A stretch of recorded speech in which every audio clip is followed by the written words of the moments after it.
Hi, my name's Keith Cooper. This is one of my regular series of short looks at large prints I've made, how I made them, why I made them, some of the background, some of the reasons the pictures were actually made, as much as any technical aspects of it. Anyway, this particular one is a black and white print. Now this is a smaller version of it, just to avoid the reflections there of black and white. Incidentally, this is printed on a sort of, it's an art paper, but it's a smooth sort of textured glossy finish. I'll have to look up which one it is. I cannot remember what this was printed on, but yeah, it's a black and white print. It's printed on pigment inks. It is waterfall at Fish Creek Falls, Steamboat Springs in Colorado. It was taken in, if I remember rightly, May 2004. The picture itself was one of a whole series that I took on that visit. Now, I have been back to that site on other times, but this is still the best set of pictures I've got. First of all, it's in the spring, which means there's a lot more water in the river, so the falls are much more active.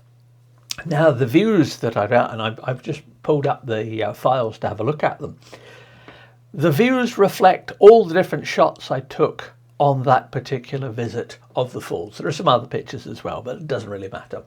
But really, why did I pick this one? Well, I was asked to produce a picture to go in a stairwell, or staircase, of a restaurant.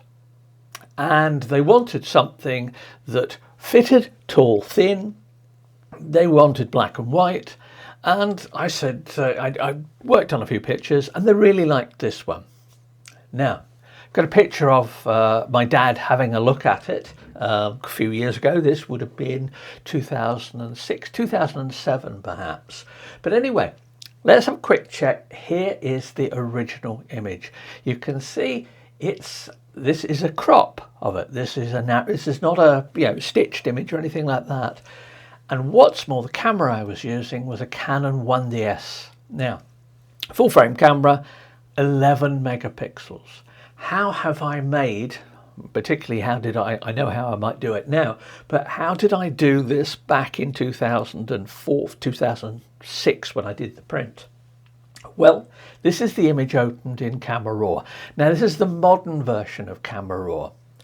This handles the slightly burnt out highlights a bit better than it did then. But back then, I used DxO Optics Pro for the raw processing. It's one of the reasons I've always kept it as a reserve. I find the workflow for some of my work a little bit clunky. It's very good for some uses, but I regard it as one of the better raw file converters for me to use. Now, I know there are lots of others, people's preferences change and things like that. I don't ever use Lightroom, so this is just doing it in Photoshop. With this particular image, it needed first processing. And one of the reasons I liked using DxO at the time was because it pulled out detail out of some of the shadow areas. And there is some quite intense shadow on this. Now, I mentioned that I'd been back to this site several times and that I'd never got a picture that matched this one. First of all, it's probably as much that, well, obviously the time of year helps. There's more water flowing at spring than there is in the autumn or fall as it is there. But this was about lunchtime, if I remember rightly. And the sun is just catching the water here. The sun is in just about the right position. I'd love to say I planned this in advance and I went there knowing this was going to happen. Absolutely nothing of the sort. This is one of the first pictures of the whole series I took that I liked. In fact, looking at them again, there's a couple of interesting pictures I might have a work on and have a look at doing a print next time I'm testing some large prints on a printer. But this is it processed with Camera Raw. Now, the Camera Raw today handles the shadow detail much better. Remember, this is an 11 megapixel image. It's cropped. How did I rescale it? Very carefully with a mixture of sharpening and rescaling and of other bits and pieces, which is how you did it when there wasn't specific software.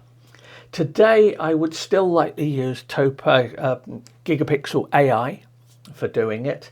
That software has changed a bit recently. I need to have a look at the latest version of it. I've still got some of the standalone versions and they work very well. Sometimes when software is advanced, it doesn't necessarily get better for what you wanted to use it for. But anyway, there is plenty of detail in this. But remember, it was produced as a 60-inch high print. So that's a crop from a 35mm shot, 11 megapixels. It was produced to go in that stairwell. It was not produced for people to go right up to it and look at it like this and go, oh yes, hang on, this detail's not sharp. Nobody cares. Remember, this was done as a commercial print, and that makes a big difference as well.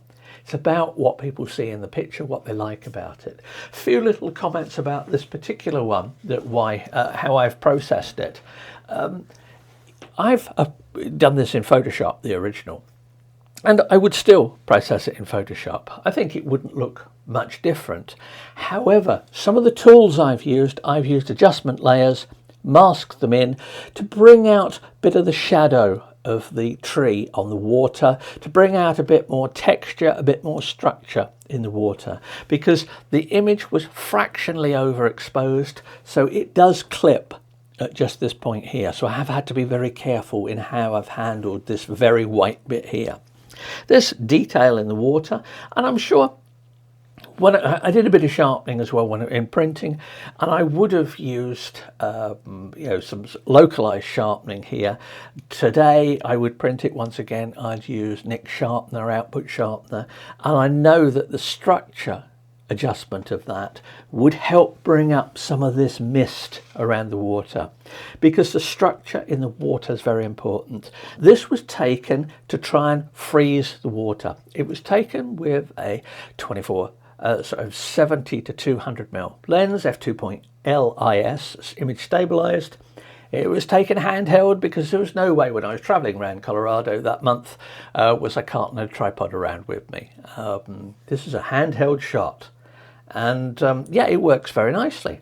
Now, I still like this, and it is the sense of movement, but also it's the little bits like the structure in the water.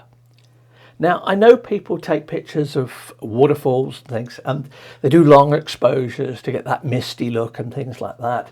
They do it for the sea as well. I really don't like that approach to things. Those long exposure looks, if it floats your boat, as it were, go ahead, knock yourself out. Don't expect me to go, oh, that's great, because I think it's probably because I grew up next to the sea and various other things. To me, it is dynamic, it is moving. There is no mistiness about it. There is no softness about it. There is a crispness to it. Now, I was just recently up on the Northumberland coast, and I've got some photos I'm going to be looking at there that I took specifically looking at some aspects of composition.